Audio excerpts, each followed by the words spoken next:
Hi, welcome to Indus Info. இன்னைக்கு TNPSC group 4 இன்னைக்கு மேத்ஸ்ல கேட்ட ஒரு क्वेश्चन பார்க்க போறோம்.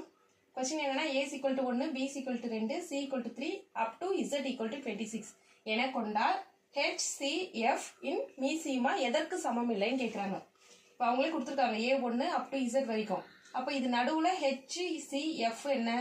சோ நம்ம ஃபர்ஸ்ட் என்ன பண்ணிக்கணும்னா a to z நம்பர் எழுதிக்கணும். 1 2 3 போட்டுக்கணும் z வரை 26 வரை. So அப்படி போட்டா h க்கு 8 வருது, c க்கு 3 வருது, f க்கு 6 வருது. So இது 3.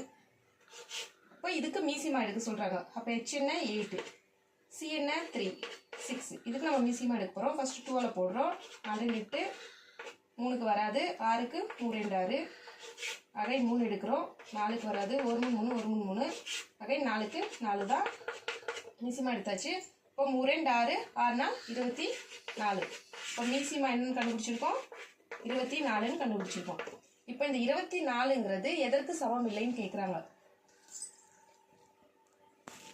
இப்போ x எதற்கு சமம் இல்லைன்னு கேக்குறாங்க. அதாவது 24 a b c d e இது எல்லாத்தோடையும் கம்பேர் பண்ணி எதோட வேல்யூ 24 இல்லையோ அதுதான் நமக்கு ஆன்சர்.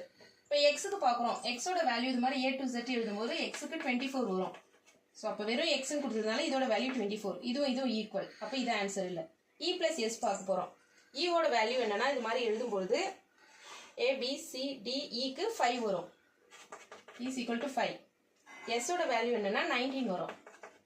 ஸோ e + sங்கும்போது e ஓட வேல்யூ 5, s ஓட வேல்யூ 19, இதுவும் 24 தான் வருது. அப்போ இதுவும் ஆன்சர் கிடையாது. c பார்க்க போறோம். a + c + h. a + c + h. a ஓட வேல்யூ 1 + c ஓட வேல்யூ 3 + h ஓட வேல்யூ 8. 8 + 1 9, 9 + 3 12. ஸோ அப்போ இதுதான் ஆன்சர் கிடையாது. நம்ம ஒரு வாட்டி டியும் செக் பண்ணி பார்க்கலாம். a × c × h. a ஓட வேல்யூ 1, c ஓட வேல்யூ 3, h ஓட value 8. 3 1s are 3, 3 8s are 24. அப்போ இதுவும் 24 வருது. அப்போ இது நாலுமே வந்து 24 வரதுனால இது எதுவுமே ஆன்சர் கிடையாது. a + c + h தான் ஆன்சர். இந்த क्वेश्चनக்கு ஆன்சர் ஆப்ஷன் C தான்.